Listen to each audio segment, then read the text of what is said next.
Hey, J-Mac, on your interception, I was curious, at what point did you actually see the ball? I mean, did you ever get a clean look at it in the air, or was it just reaction of watching the receiver's eyes?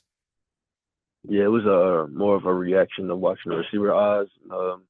I really didn't actually go up to intercept the ball, but once I got my head around, it was just the ball was right there, and I kind of felt it like in my face mask, and I guess he kind of held it too because I think he actually caught it at first, and I had my hand in between his, and I kind of just swiped down and was able to grab the ball.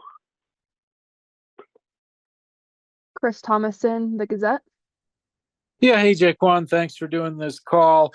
This coming game at Baltimore has kind of a big game feel. It's going to be shown to a good bit of the nation. Jim Nantz and Tony Romo are doing it on CBS. How much do you kind of relish this big game feel coming up on Sunday and kind of a chance for you guys to see where you stand among top NFL teams?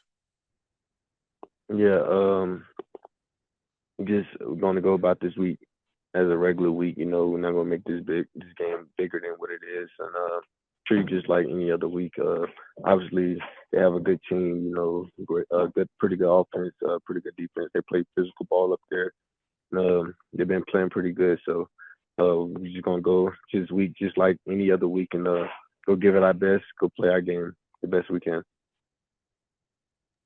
Eric Dalala, DenverBroncos.com. J-Mac, I know it's early, but what are your initial impressions of Lamar and the challenge that he poses, particularly when he extends plays? Yeah. Obviously, he's a two-time MVP. For a reason. He's a great player. He can throw the ball. He can run outside the pocket. Like you said, extend plays. So, I think we just gonna have to try to contain him in the pocket. And just stay on to the receivers. We can't let them guys scramble around and run. We got to stick to the receivers and make a play on the ball as best we can. Mike Kliss, 9 News. Yeah, Jaquan, for most of the season so far, there's been a lot of recognition and nice stories about Pat Surtain and Riley Moss, being one of the better cornerback duos in the league. But then there's you who's playing real well each week. Do you feel like you're unappreciated to some extent?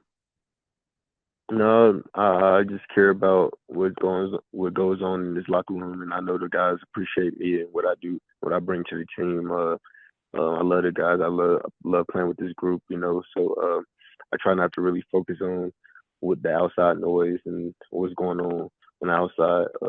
I always been overlooked my whole life, so it's nothing really new. So I'm just continue to do what I do and allow people to talk and just continue to enjoy playing with the group of guys that I'm in a room with.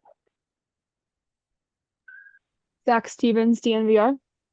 Jaquan, with the getting the interception yesterday, how much of a relief is it to kind of get that first one? You've been in many areas where you could have got him, but is it a relief to get that first one under your belt for the season?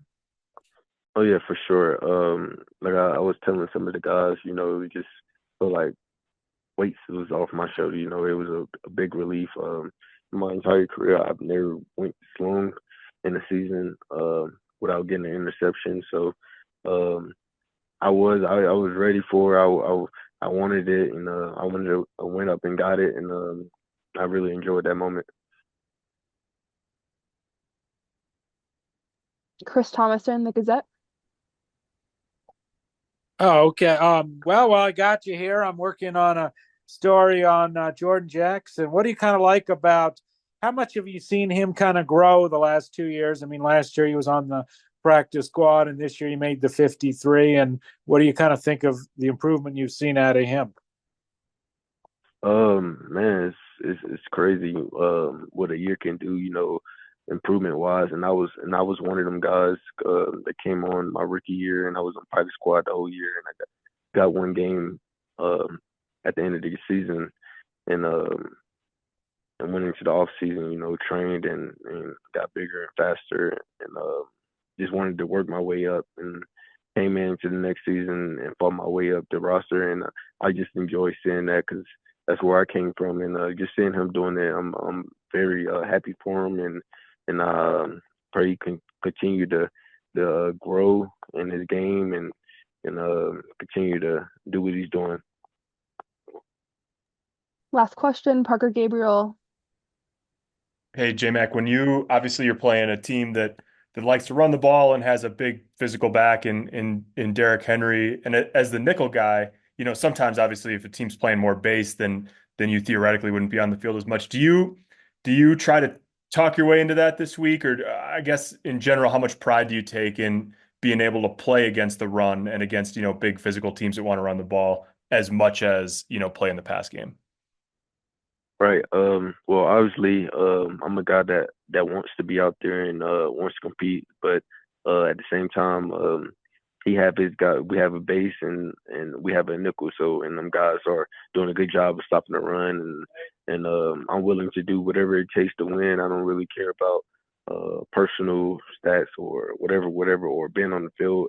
If it's going to get us the win and help stop the run, I'm willing to do that, and I'm not really caring about if I'm in or not when we're doing that. It's a team sport, and I'm cheering my team when I'm on the sideline. I'm cheering them on when I'm in. So, and that's what it's always going to be. Great. Thanks for joining us, J-Mac. Thank you.